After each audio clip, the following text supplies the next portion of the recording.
Calcium supplements अच्छे हैं या बुरे हैं? कैल्शियम के बारे में तो हम सबको पता है कि इससे हड्डी मजबूत होती है। जो ग्रोइंग किड्स हैं उनके लिए इम्पोर्टेंट है, जो जिम जाते हैं, वेट ट्रेनिंग करते हैं, उनको भी कैल्शियम की रिक्वायरमेंट होती है। लेकिन क्वेश्चन ये है कि क्या कैल्शियम सप्लीमेंट्स लेना सेफ है? क्या ये ज़रूरी हैं? और क्या-क्या प्रिकॉशंस हमें पता होना चाहिए अगर आप कैल्शियम सप्लीमेंट्स ले रहे हैं? तो इस वीडियो में हम सब ये सारी बातों के बारे में डिस्कस करेंगे।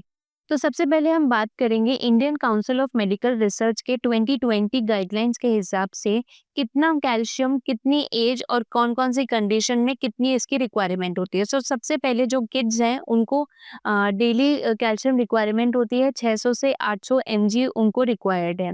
जो एडल्ट फीमेल या फिर एडल्ट मेल्स हैं उनको 1000 एमजी रिक्वायरमेंट है। अगर एडल्ट फीमेल है अ जो कि जिनको मेनोपॉज़ हो गया है तो उनमें हमें 1200 एमजी तक रिक्वायर्ड होता है। प्रेग्नेंट या फिर ब्रेस्ट फीडिंग फीमेल्स को 1200 से लेके 1500 एमजी तक रिक्वायरमेंट होती है। और जो जिम गोअर्स हैं या स्पेशली जो बहुत ही ज़्यादा हेवी वेट लिफ्टिंग कर रहे हैं उनको 1000 से 1300 एमजी ऑफ कैल्शियम जो है वो रिक्वायरमेंट होता है। ये था हमारे लेटेस्ट आईसीएमआर गाइडलाइन के according daily requirement dose. Next अगर कैल्शियम की डेफिशिएंसी आपकी बॉडी में तो क्या-क्या साइंस एंड सिम्पटम्स आएँगे? तो सबसे पहले मसल पेन पेन होगा आपको बहुत ही ज़्यादा, बोन क्रैम्प्स रहेंगे या फिर बहुत ही फ्रीक्वेंट फ्रैक्चर्स हो सकता है, मूड स्विंग भी की भी प्रॉब्लम हो सकती है कैल्शियम डेफिशिएंट की वजह से। आपके जो नेल्स हैं वो बहुत ही ज़्यादा ब्रिटल हो जाएँगे, तो बहुत ही ईज़िली आपके नाखून टूट सकते हैं। बच्चों में स्पेशली देखा गया है स्लो ग्रोथ या फिर जो दांत आने का जो प्रोसेस है जिसे हम टीथिंग बोलते हैं वो भी काफ़ी डिलेड हो जाता है।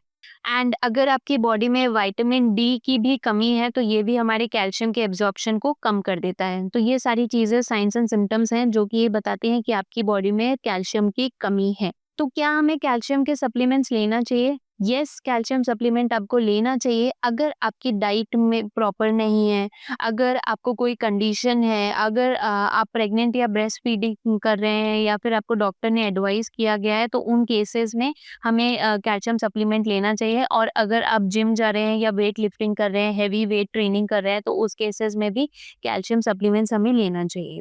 लेकिन ध्यान में ये रहे कि जो हार्वर्ड की एक स्टडी थी उसमें ये बताया गया कि अगर कैल्शियम सप्लीमेंट को अगर आपने ओवर यूज़ कर लिया तो इस उस केसेस में क्या-क्या हो सकता है, किडनी की प्रॉब्लम, नौसिया, वॉमिटिंग हो सकती है या फिर आर्टरीज़ में कैल्शियम का डिपॉज़िशन होने की वजह से हार्ट रिलेटेड इश्यूज़ भी हो सकते हैं। तो कैल्शियम सप्लीमेंट्स आपको तभी लेना है जब आपको एक्चुअल में रिक्वायरमेंट हो उसकी। अब कुछ नेचुरली अकरिंग कैल्शियम सोर्सेज़ के बारे में हम बात करेंगे तो सबसे पहले आ जाता है, अच्छा सोर्स है मिल्क हो गया, पनीर हो गया या फिर जो टोफू हो गया, रागी जिसे हम इंडियन सुपर फूड भी बोलते हैं, तिल, सेसमे सीड्स हो गए, almond, spinach, moringa, methi and sardines जो होते हैं ये एक अच्छे source of calcium naturally occurring product जो हमें इजीली अवेलेबल होते हैं, इन्हें हम अपने डाइट में इंक्लूड करना चाहिए जिसकी वजह से हमारे कैल्शियम जो हमारे डाइट में जो है एनहांस हो। एंड इसके साथ-साथ एक बहुत ही इम्पोर्टेंट फैक्टर जो मैंने आपको ऑलरेडी बताया वो ये है कि विटामिन डी की अगर आपको कमी है तो भी आपको जो है विटामिन डी सप्लीमेंट्स अगर लेना है क्योंकि इसकी वजह से भी कैल्शियम की कमी हो सकती है बॉडी में। जो कैल्शियम के सप्लीमेंट्स होते हैं उनमें वो भी 3 टाइप के हो सकते हैं। एक हो गया कैल्शियम कार्बोनेट, ये बहुत ही अच्छे से अवेलेबल हो जाता है लेकिन सिर्फ एसिडिक एनवायरनमेंट में अवेलेबल होता है। एक होता है कैल्शियम सिट्रेट, ये बेस्ट एब्ज़ॉर्ब ये भी अच्छे से एब्ज़ॉर्ब होता है और जिन लोगों को एसिडिटी की प्रॉब्लम है उन लोगों को कैल्शियम सिट्रेट को ले सकते हैं।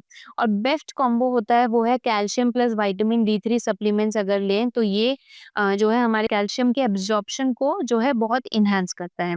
अब हम इस वीडियो में बात करेंगे कुछ ऐसी-ऐसी इम्पोर्टेंट बातें जो हम यूजुअली इग्नोर कर देते हैं। तो वो ये है कि अगर बहुत ही ज़्यादा आप कैफ़ीन या फिर कोला ले रहे हैं तो उस केस में भी आपके कैल्शियम की जो है वो बॉडी से लॉस हो सकता है कैल्शियम का।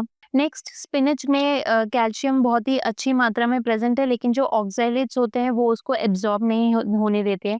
एंड जो फीमेल्स है स्पेशली 30 के ऊपर उन लोगों में जो है 30 के बाद हमारा बोन लॉस होना स्टार्ट हो जाता है, कैल्शियम लॉस होना इंक्रीज़ हो जाता है, स्पेशली अगर आप मेनोपॉज़ हो गए हैं तो आपको और भी ज़्यादा ध्यान में रखना है। यूजुअली लोग क्या सोचते हैं कि हम ऑलरेडी मल्टीविटामिन ले रहे हैं तो वो भी हमारे कैल्शियम को जो है हमें वापस रिस्टोर करने में हेल्प करेगा, बट ये ट्रू नहीं है। आपको मल्टीविटामिन्स ये ज़रूरी नहीं है कि उसमें कैल्शियम प्रेज़ेंट हो। एंड बहुत ही इम्पोर्टेंट है, अगर आप कैल्शियम सप्लीमेंट्स ले रहे हैं और उसके साथ-साथ सफिशिएंट अमाउंट ऑफ पानी नहीं ले रहे, तो उसकी वजह से आपके किडनी स्टोन की होने के चांसेस बहुत ही ज़्यादा एनहांस हो जाते हैं। तो इन शॉर्ट अगर बोला जाए तो येस, कैल्शियम सप्लीमेंट जो है वो इम्पोर्टेंट है, लेकिन हर किसी को ज़रूरी नहीं है, और इसका कितना रिकमेंडेड डोज़ है वो भी ऑलरेडी मैंने आपसे डिस्कस किया। इसका डेफिशिएंसी और इसका ओवरडोज़ दोनों ही बहुत ही ज़्यादा डेंजरस है। नेचुरल डाइट और सनलाइट जो है वो इसका बेस्ट फ़ॉर्मूला है, और अगर बेस्ट कॉम्बो लेना है तो कैल्शियम के साथ-साथ विटामिन डी3 के सप्लीमेंट्स लेने से जो है इसका एब्ज़ॉर्प्शन अच्छा हो जाता है बॉडी में। लेकिन जैसा कि मैंने आपको ऑलरेडी बताया कि अगर इसकी रिक्वायरमेंट नहीं है और आपने ओवरडोज़ कर लिया तो ये भी बहुत ही ज़्यादा डेंजरस होता है बॉडी के लिए। तो बेस्ट है कि एक बार आप अपने डॉक्टर से ज़रूर कंसल्ट कर लें। आई होप मेरा वीडियो यूज़फुल था। अगर आपको कोई भी डाउट हो तो आप मेरे कमेंट सेक्शन में बता सकते हैं। Thank you.